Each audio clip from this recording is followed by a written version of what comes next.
My name is Patricia Gonzalez, and I'm a special education teacher. As a special education teacher, it is my ethical responsibility to inform you that any information or data shared about your child will be kept confidential.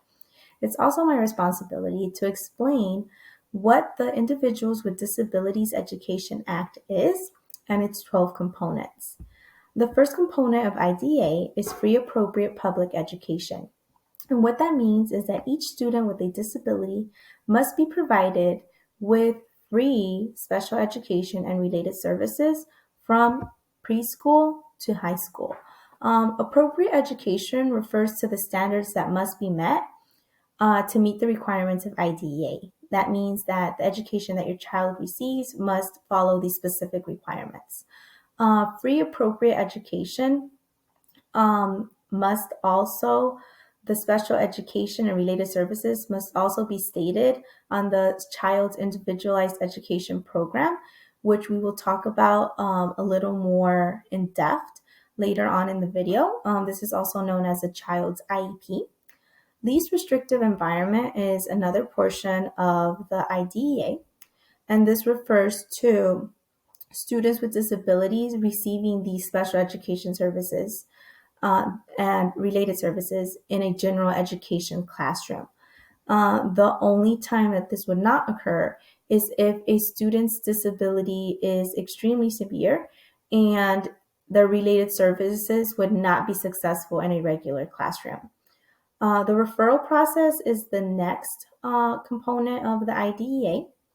The first step of the referral process can either be taken by the parent or the school, which is the parent or a school staff member would refer a student for special education evaluation.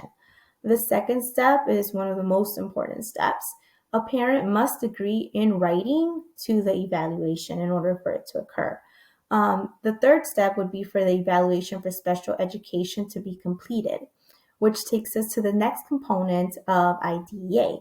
The evaluation process, the evaluation itself is usually conducted by a school psychologist or a trained person. The first step is to review the student's current academic levels. The second step is to decide with the entire IEP team whether more data is needed. If more data is needed, then there would be an allotted amount of time to gather that data.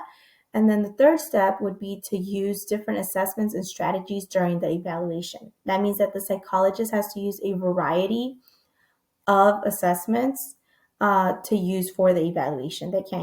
They can't use one test and base special education evaluation on one test. The next portion of IDEA is to determine whether the child is eligible for special education. So the evaluation results are explained thoroughly to the parent. This means that all the assessments that were taken, the process that the students had to endure for each test is explained to the parent. The results of the test are explained, as well as what an average score is and the scores of the specific child. An eligibility decision is made based off of the evaluation results, and then an IEP is developed if the student is eligible. The next step is also very important. A parent has to either consent or not agree with placement. If a parent consents to placement, then the student is placed in special education and they start to receive their special education and related services immediately. The next portion of IDEA explains the exact components that an IEP must have. So the first component of the IEP, it has to state the current academic levels and annual goals of a student. It also has to have a specific statement that states to what extent a child with a disability will be with non-disabled students. So the amount of time that they would be placed in a classroom or be placed outside of a classroom, of a general education classroom. Progress towards these goals and how they will be measured, as well as how often progress reports will be provided, must be stated in the IEP. The special education and all related services to be provided to that student must also be clearly stated. Any accommodations or modifications that the child should be provided during class instruction and assessments must also be clearly stated. The start date of the IEP and how often, where, and for how long the services and accommodations should also be clearly stated. The next portion of IDEA is the parent and student involvement, which is one of the most important portions. Parents, you play an important role in the process, in the entire process of the IEP.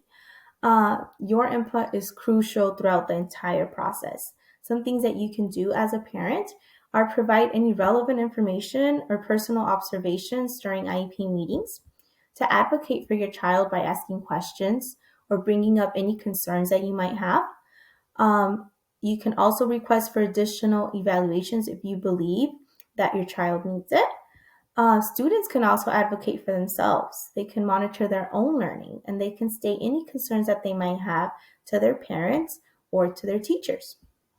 Another component of IDEA are the related services that we have been talking about. There are many different types of related services. There's not a specific list.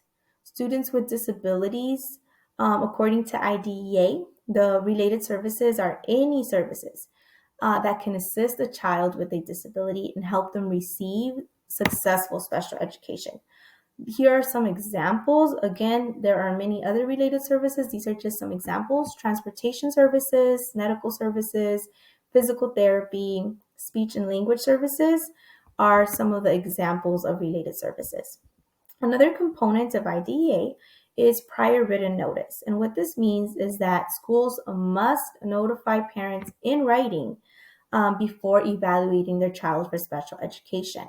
The reason for the referral must also be clearly stated, and a description of the entire evaluation that includes all the assessments that the child will be taking and any other information as to why the child was referred to special education.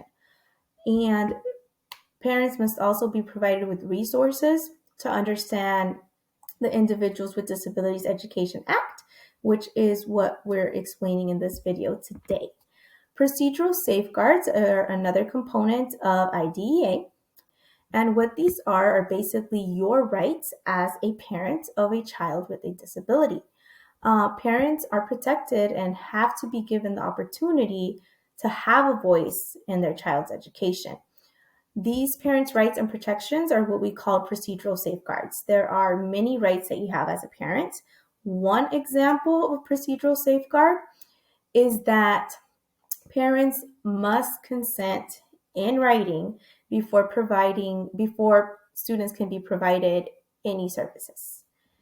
Another component of IDEA is the annual review process. This means that a child's IEP must be reviewed every year. Our children change, their goals change, their struggles, their strengths change. So students' progress towards their goals and objectives is reviewed.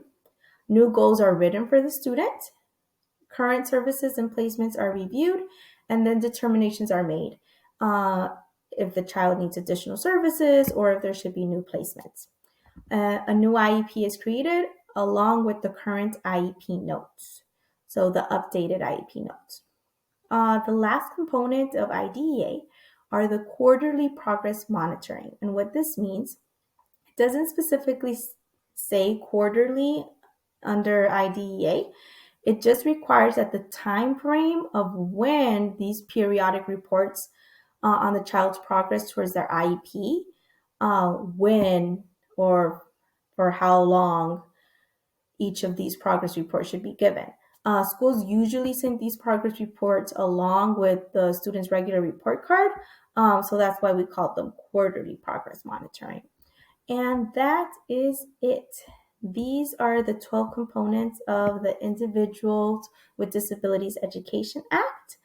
I hope this helped you understand what IDEA is a little better. Thank you for watching.